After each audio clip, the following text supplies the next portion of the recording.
Moneyshift here, and we are back with the 2022 Ford Bronco. And in the last video, we touched on the things that were bliss. Everything that makes me happy about the 22 Ford Bronco. But it's not all peaches and cream. It's not all sunshine and daisies. There are some things that actually really do bother me about this Bronco, and some decisions that Ford made when making this car that I don't really understand. Now, they might seem like nitpicks, but let's be honest, when you like a car as much as I do, the things that are going to be wrong with it are going to seem small and trivial. Now, these might not be problems to you, but they really do bother me, and none of the problems are on the outside. So let's get right inside this Ford Bronco and touch on the problems and the 5 issues that I have with it. And we start with the HVAC. No, I don't care that I don't have heated seats. No. I don't care that I don't have a heated steering wheel. I don't care that there's no ventilated seat. I don't care that this isn't even dual zone climate. What I do care about is that there's no automated system here. Nothing is auto. There's no way to set my temperature and hit auto and have the car understand what fan speed, what fan location to use, what blowers to use, what vents to use to give the cabin the optimal temperature. And here in New England, temperature fluctuates like crazy. One day it could be 60 degrees. The next day it could be 20. Hell, that temperature change could happen within the hour. So I find myself consistently modulating the fan speed, consistently modulating the temperature, because I don't have a way to just set it, hit auto, and let the car take care of its job. I don't care that this is single zone climate. I just wish there was a way to automate it. The second thing that really grinds my gears is this GOAT mode selector. No, the selector itself I don't have a problem with. It's very easy to use. Put it into 4 low, 4 high, 2 high, or hill descent. That stuff's super easy. The fact that it's a rotary dial to change between modes, no, that's easy as well. But what bothers me is the tuning.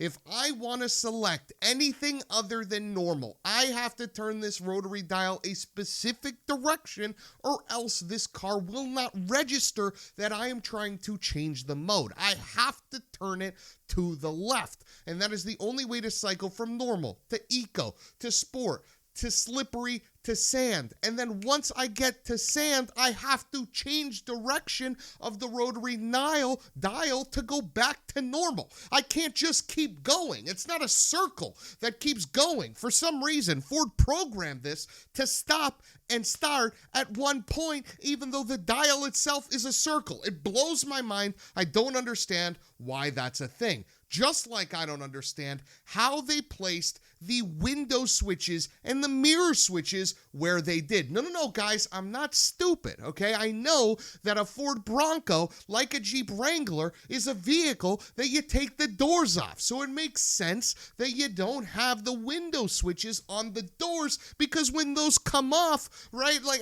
whatever. Anyway, I get it. Look, I get it.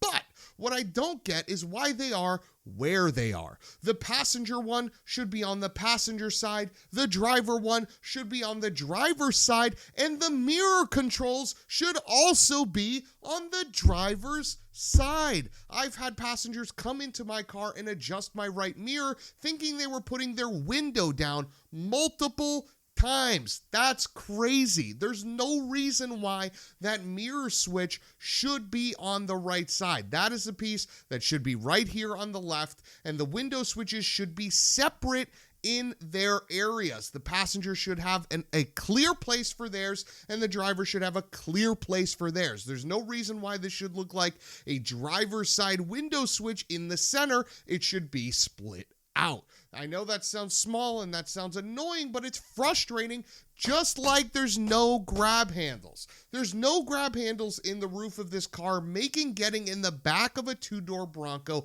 hilarious, okay? If you want to make fun of your friends, you want to have a good time, you want to clown on someone, have them get in the back of your Bronco. Why? Because there's no place for them to grab. The removable rooftop doesn't have a bump out or anything to grab on. The B-pillar doesn't have anything to grab on. You sort of just gotta jump in there and hope for the best. because there's nothing to help you out. Check this out. So you open the passenger door, you drop that front seat, and you think, oh, look, I got a wide opening. This should be super easy. Nope. You have nowhere to grab, so you just got to shoehorn yourself in there and hope that that glove compartment in the center doesn't, or the center console doesn't give you a concussion while you're doing it and you lose your balance. Now, the last thing with the Ford Bronco might seem like the smallest, might seem like the most apparent, might seem like something that I should have known going into it, but it's here, but it's apparent, and I gotta talk about it. This car has the most